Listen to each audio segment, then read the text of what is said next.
예, 그 시인 중에 김유섭이라는 시인이 한국 현대시 해석이라는 그런 책을 냈는데, 그 한국 현대시를 대표하는 5명의 시인들, 그러니까 한용운, 그리고 이 김소월, 그다음에 이상, 백석, 그리고 김수영, 이렇게 5명의 시인의 시를 그들의 세계관과 또 시대 상황에 비추어서 그 시들을 좀 재해석한 그런 책이 한국 현대사 해석이라는 책인데, 거기에 김소월의 이 진달래꽃에 대해서 해설을 했는데, 그 제목이 김소월 진달래꽃 100년 동안의 오독이라는 제목의 글이 있습니다. 김소월의 진달래꽃은 뭐 다 아시죠? 나보기가 역겨워 가실 때에는 말없이 고이 보내드리오리다. 영변의 약산 진달래꽃 아름따다 가실 길에 뿌리오리다. 그 뭐 가시는 걸음걸음 놓인 그곳을 사뿐히 들여밟고 가시옵소서. 나보기가 역겨워 가실 때에는 죽어도 아닌 눈물 흘리오리다. 뭐 너무나 유명한 이 시인데, 이 김소월의 이 대표작인 이 진달래꽃은 사랑의 이별시로 그렇게 모든 사람들에게 이해되어 왔다는 거죠. 그래서 한국 현대시가 도달한 최고의 이별 미학이다, 이렇게 평가들을 한다는 것입니다. 그러니까 사랑하는 이와 이별의 슬픔을 체념으로 승화시킨 작품, 이것이 지난 100년 동안 이어져 온 진달래꽃에 대한 해석이라는 것입니다. 그래서 황조가, 뭐 가시리, 서경별고, 그다음에 아리랑으로 이어지는 이 이별의 정한을 보여주는 이 시다, 이렇게 이야기하는 등 이 참담한 오독으로 김소월의 참모습을 삭제했다, 그는 이렇게 말합니다. 그는 이 사람들이 이렇게 이 진달래꽃을 오독한 이 증거를 뭐로 얘기하냐면은, 이 흔히 이별의 시로 이야기해지는 이 황조가, 가시리, 뭐 서경별고, 뭐 아리랑, 여기에는 이별하는 대상이 사람이라는, 사랑하는 사람이라는 그 진술이 아주 명확하게 나오는데, 김소월의 진달래꽃에는 어디에도 사랑하는 사람과의 이별을 드러내는 명확한 진술이 없다는 것입니다. 기존의 이 사람들이 이 진달래꽃을 사랑의 이별시로 그 해석하는 근거는 이 여기에 나오는 나보기가 역겨워 가실 때나 때 이 나보기가 역겨워라는 이 유별난 진술 때문이라는 것입니다. 기존 해석대로 한번 따라가서 이 역겨워에 대해서 한번 생각해 보면 2가지 경우가 있다는 거죠. 시의 화자인, 그 시를 쓰는 작자가 자기가 역겨운 짓을 했다는 것인가, 아니면은 다른 하나는 간다는 사람의 마음이 변심해서 나를 역겹다고 하는 것인가, 이 2가지 경우인데 한번 따져보자는 것입니다. 첫 번째, 사랑하는 사람이 역겨워할 짓을 시의 화자인 내가 미래에 할 것을 상상해서 이별의 시를 쓴다는 것은 상식적이지 않다는 것이죠. 그리고 2번째, 가는 사람이 변심해서 이 시의 화자를 역겹다고 상상하는 상황이죠. 이 경우 그 이유가 무엇이든 이 시의 화자가 슬프고 아프고 그래서 잡지 않겠다고, 뭐 꽃을 뿌리면서 뭐 눈물 흘리지 않겠다고 이렇게 말할 수는 있다는 거예요. 그런데 그 이별을 받아들이는 화자의 태도의 슬픔은 뭐 겉으로 드러나지 않는다고 하더라도 사랑하는 마음의 표현은 있어야 된다는 것이죠. 그러나 진달래꽃에는 그 어디에도 그런 표현이 없다는 것입니다. 그래서 이건 다른 가능성이 충분하다는 것이죠. 오히려 이 진달래꽃은 사랑하는 사람이 아니라 존경하던 사람이나 혹은 오랜 동지와의 이별을 상상하는 시로 읽으면 오히려 자연스럽게 읽힌다, 이렇게 말을 합니다. 그는 그러면서 이 진달래꽃의 논리 구조는 너무나 간단하다는 것이죠. 예. 뭐냐면 내가 역겨워서 가겠다고 하면 잡지 않겠다. 예. 그리고 가는 길에 내가 진달래꽃을 뿌려주겠다. 그 꽃을 밟고 가라. 가더라도 죽어도 나는 눈물 흘리지 않겠다. 이런 아주 단순한 구조라는 것입니다. 이 논리 구조 속에 이 사랑하는 사람과의 이별을 상상하면서 슬퍼하거나 괴로워하는 이별의 정화는 어디에도 드러나지 않고 오히려 일반적인 인간관계에서 나타나는 아주 단호하고 냉정한 이별의 시라는 것입니다. 그러면서 그는 이 메타포로 사용된 이 진달래꽃에 대해서 이야기를 합니다. 이 진달래꽃은 다른 말로 두견화라고 부릅니다. 두견화. 왜 두견화라고 부르냐 하면은 이 두견화는 이 중국 총나라 임금 중에 망제가 있었는데 그가 신하한테 쫓겨나서 축출당하죠. 그 신하는 그 설화에 의하면은 자기가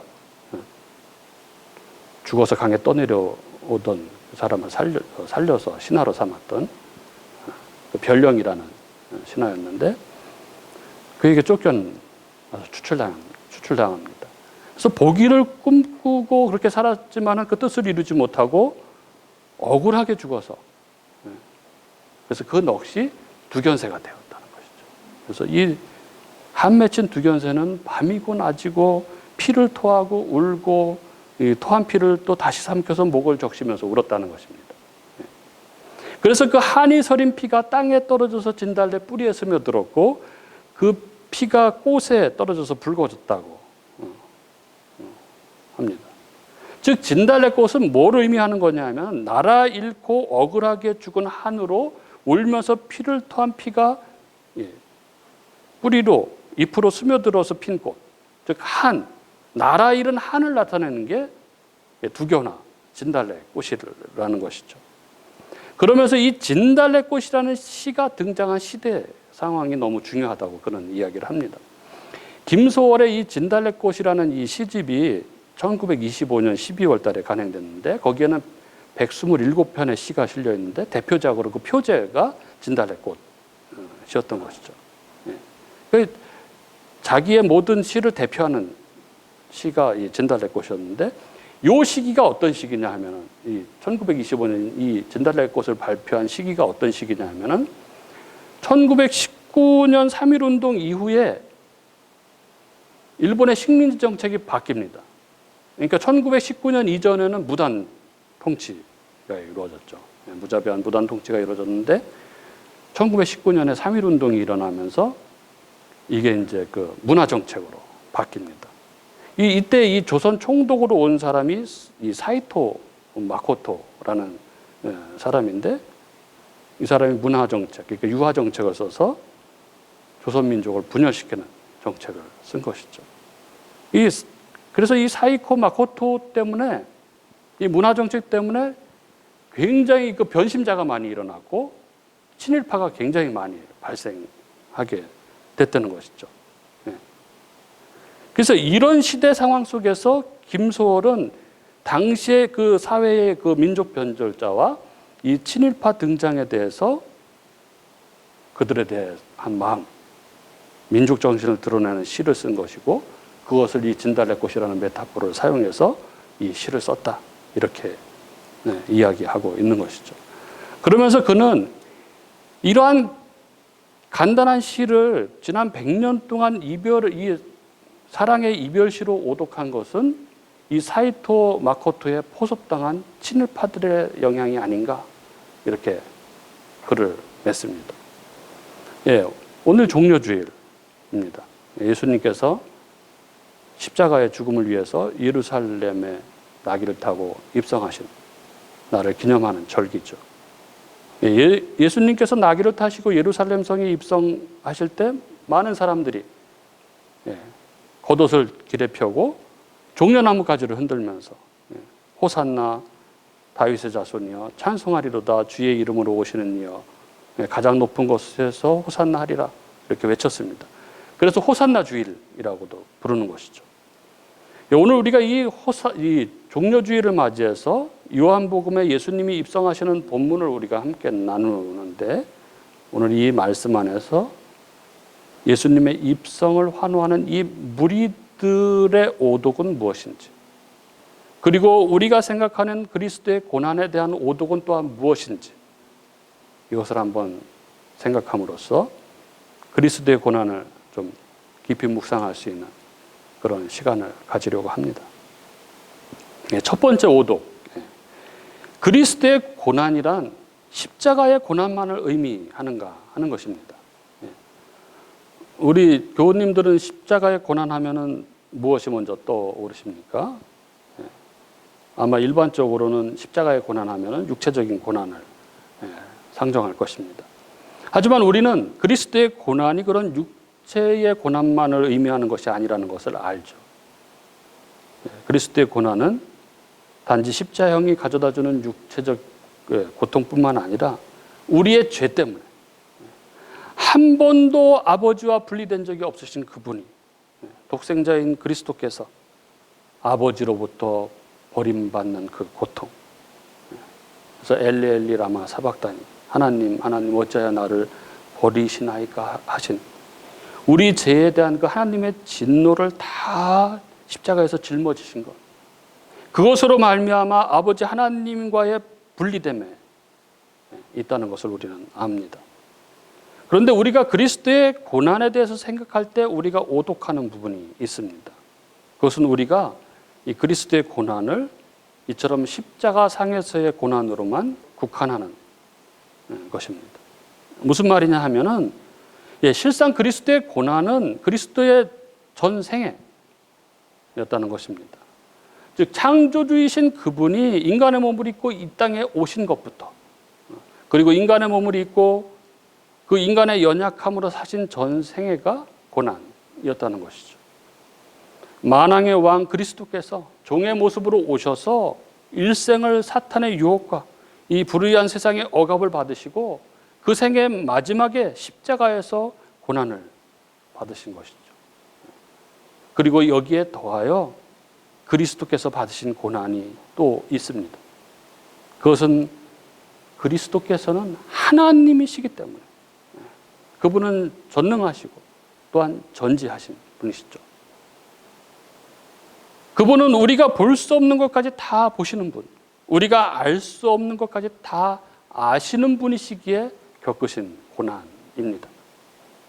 그리고 이것은 오늘 우리가 살펴보게 될 이 예루살렘, 예수님의 예루살렘 입성하시는 이 행차하시는 장면에서 아주 잘 나타납니다.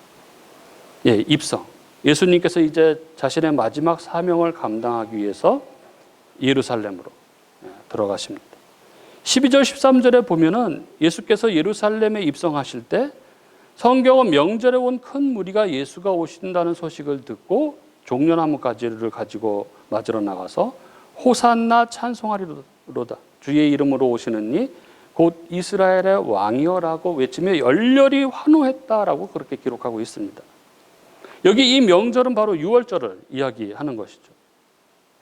유대 사가인 이 요세푸스에 의하면 유월절에 예루살렘에 모여든 유대인의 숫자가 270만 명 정도가 됐다, 이런 기록이 있습니다. 유대인들은 율법에 근거해서 이 절기 때마다 의무적으로 성전이 있는 예루살렘에 모여야 했습니다. 성인 남자들은 반드시 올라가야 했고 나머지 식구들도 최소한의 인원만 집에 남겨두고 대부분 예루살렘으로 올라가서 명절을 지켰습니다. 지금이야 뭐 교통이 발달했으니까 먼 데 있어도 당일날 뭐 바로 차를 타고 가지만 그때는 그럴 수가 없으니까 훨씬 전부터, 6월절 훨씬 전부터 예루살렘에는 많은 사람들이 모여들었고 예루살렘은 그렇게 북적이고 있었습니다. 이렇게 예루살렘이 인파로 북적이고 있을 때 주님께서는 이 애증의 도시 예루살렘을 향해서 천천히 입성하고 계셨던 것이죠. 그리고 이때 이 수많은 인파가 몰려들어서 저마다 종려나무 가지를 손에 쥐고 흔들기도 하고 또 땅바닥에 깔기도 하면서 입성하시는 예수님을 열렬히 환호했습니다. 그런데 오늘 본문에 보면은 예수님을 마땅히 영접해야 할 사람들 중에 예수님을 영접하지 않은 자들에 대한 기록이 있습니다. 어디일까요? 19절입니다.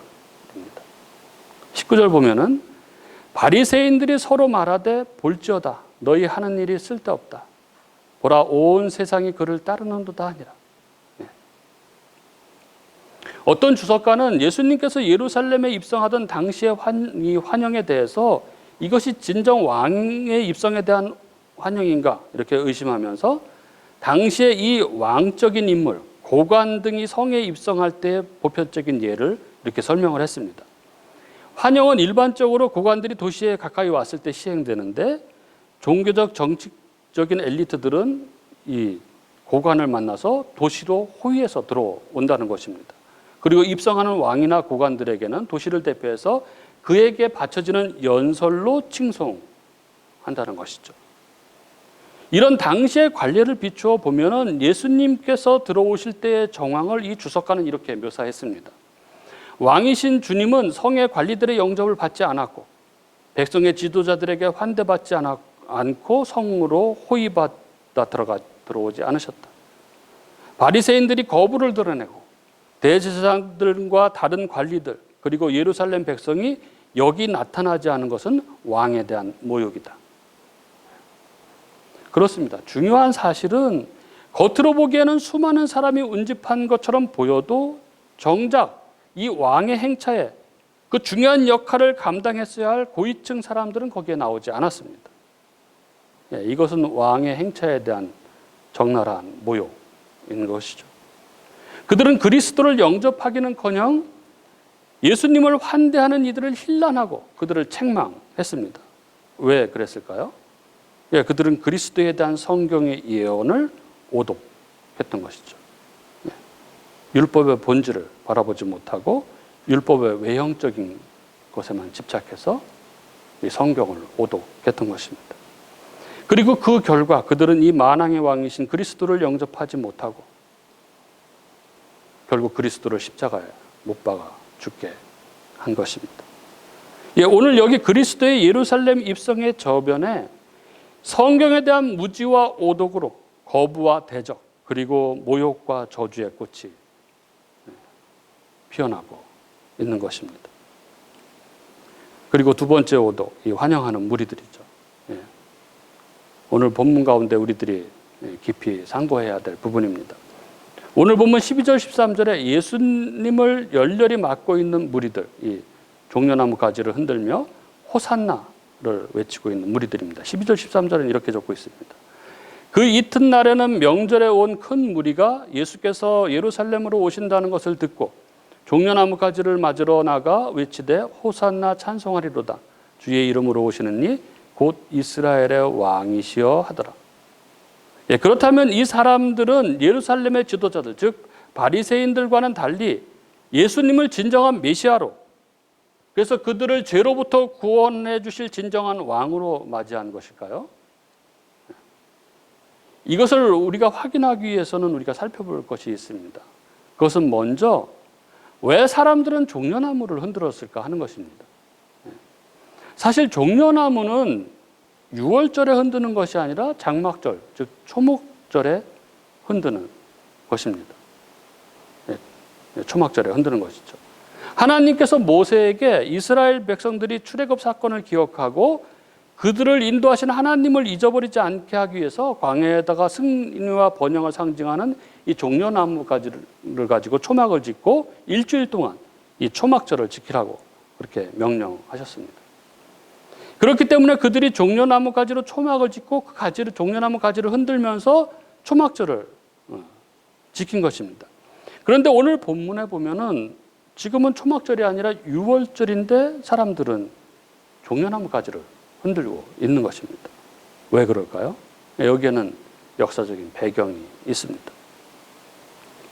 우리가 잘 알듯이 알렉산더가 주전 332년에 이쪽 팔레스타인 이 지역을 정복하죠. 그래서 유대 이 지역은 헬라 제국 영향 아래 놓이게 됩니다. 그리고 알렉산더는 자기가 정복한 그 모든 땅들을 헬라 문화로 통합하려고 했죠. 그런데 그로부터 10년이 채 안 돼서 33세의 나이에 알렉산더가 인도 원정을 갔다 오는 길에 갑자기 죽습니다. 그리고 그 거대한 이 헬라 제국은 그 이후에 그 부하 장군들에 의해서 4개 제국으로 분할됩니다. 그때 이 팔레스타인 지역은 그 이집트를 중심으로 한 이 프톨레미 왕조하고 그 시리아를 중심으로 한 셀루시드 왕조 그 사이에 위치적으로 있었기 때문에 늘 이 왕조의 이 영토 분쟁의 그 중심지가 되었던 것이죠. 그래서 그 때문에 이들은 이 팔레스타인 지역은 황폐화되고 전쟁의 고통이 늘 그들 가운데 있었습니다. 그런데 이 셀루시드 왕조 중에 아주 특출한 인물이 나타나죠. 이 안티코스 3세. 아주 이 셀루시드 왕조를 부흥시켰는데 그래서 로마하고 전쟁을 벌이게 됩니다. 그런데 로마한테 대패를 하게 되죠. 그래서 당시에 5만 달란트를 로마에 물어주게 되는데 이것 때문에 유대의 성전을 비롯한 유대 사람들의 많은 수탈이 벌어지죠. 그러다가 그가 죽고 안티코스 이 4세 그의 아들이 왕이 되고 나서는 이 박해가 아주 극에 달합니다. 이 안티코스 4세는 이스라엘 종교를 뿌리 뽑고 헬라 종교로 바꾸려고 그렇게 시도를 합니다. 그래서 안식일을 폐하고 할례 제사를 폐지합니다. 그리고 구역 성경을 금서로 지정을 하고 절기도 지키지 못하도록 했죠. 그래서 사람들은 성전에 모이지도 못하고 게다가 이 성전에 제우스 신상을 세우고 제우스에게 제사를 지내도록 했습니다. 제우스에게 절을 하지 않으면 다 죽이고 한 것이죠. 근데 이때 마타디아스라는 제사장이 있었는데 그 5 아들과 봉기를 시작합니다. 그 5 아들 중에 이 요한 마카비우스라는 아들이 있었는데 아주 뛰어난 지략가죠. 그가 아버지를 이어서 지도자가 되어서 결국 3년 만에 이 셀루시드 왕조의 시리아군을 몰아내고 성전을 회복하고 하나님께 성전 봉헌 제사를 드렸습니다. 이걸 기념하는 절기가 수전절, 하누카, 빛의 축제라고 부르는 하누카. 이때 기적이 일어났거든요. 성전을 찾았는데 성전 등대에 늘 불을 밝혀야 되는데 성전 등대를 밝히는 기름이 하루치밖에 없었던 거예요.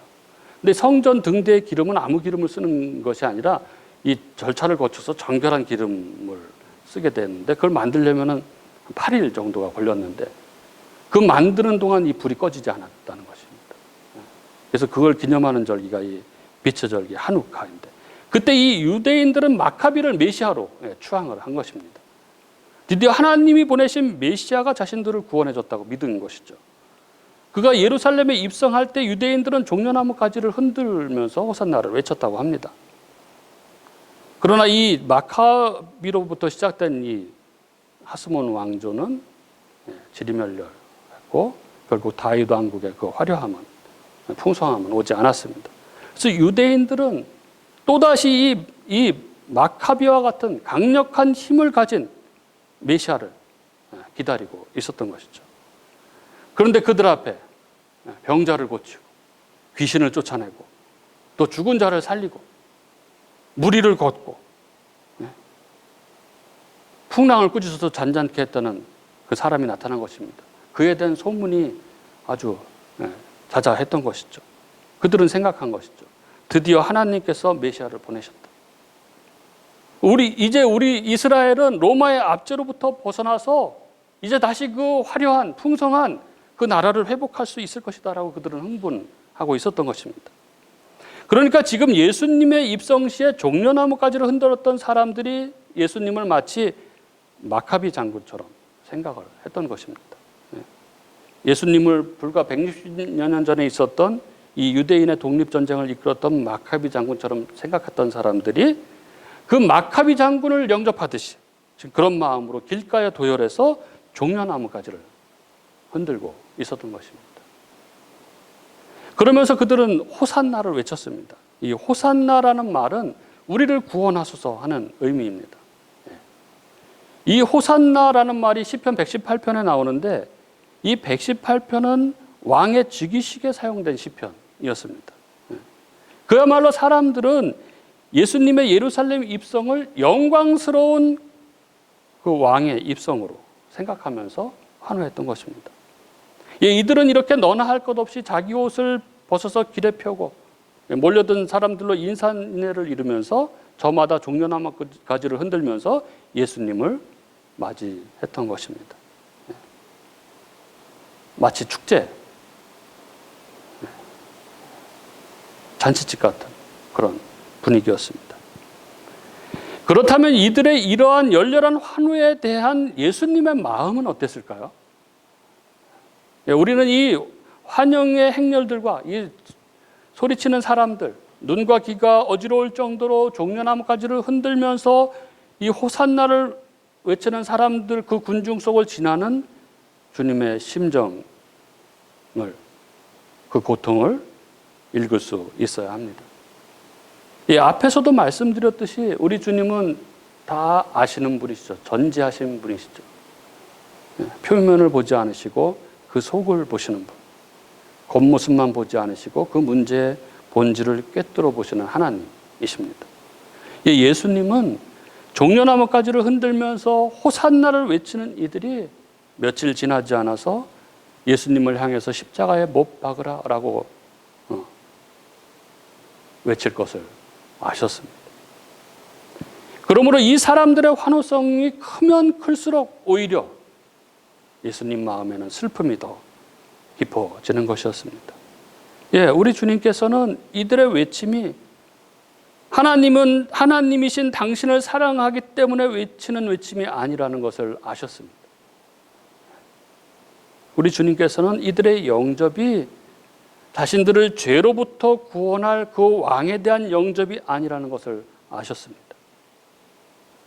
이들의 환호와 영접은 그들 자신의 이 땅에서의 풍요와 만족을 위한 것이라는 것을 우리 주님께서는 다 아셨습니다.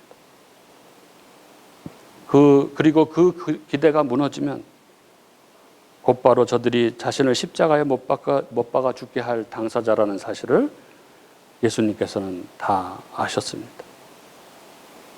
오늘 예루살렘에 입성하시는 우리 주님의 고통은 바로 이것입니다.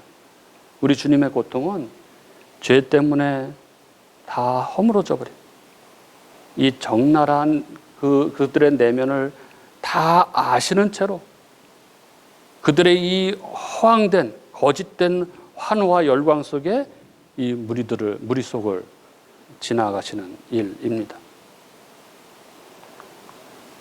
하나님이 창조한 가장 아름다운 창조물, 보시기에 좋았더라 말씀하신 당신의 형상으로 창조하시고 그래서 다른 모든 피조물들을 다스리시며 하나님 나라의 복락을 누리도록 창조하신 그 피조물이 이렇게 죄로 말미암아 다 부패하고 무너져 버려요. 그래서 자신들의 창조주를 향해서 이렇게 빈 껍데기의 환호를 직시하는 슬픔. 그래서 이제 곧 저들이 그 죄악의 실상을 드러내고 하나님의 대적이 되고 이제 곧 자신을 십자가에 못 박으라고 그렇게 소리치게 될 것이라는 것을 알고 계신 슬픔. 바로 이것이 지금 예루살렘에 입성하시는 예수님이 겪으시는 고난입니다. 그리고 이것을 알게 된 우리들의 마음을 더욱 아프게 하는 장면이 있습니다. 그것은 우리 주님께서는 이 모든 것을 아셨음에도 예루살렘으로 들어가시는 일을, 그 구원의 발걸음을 멈추지 않으셨다는 것입니다. 그것도 나귀를 타시고 입성하고 계신 것이죠.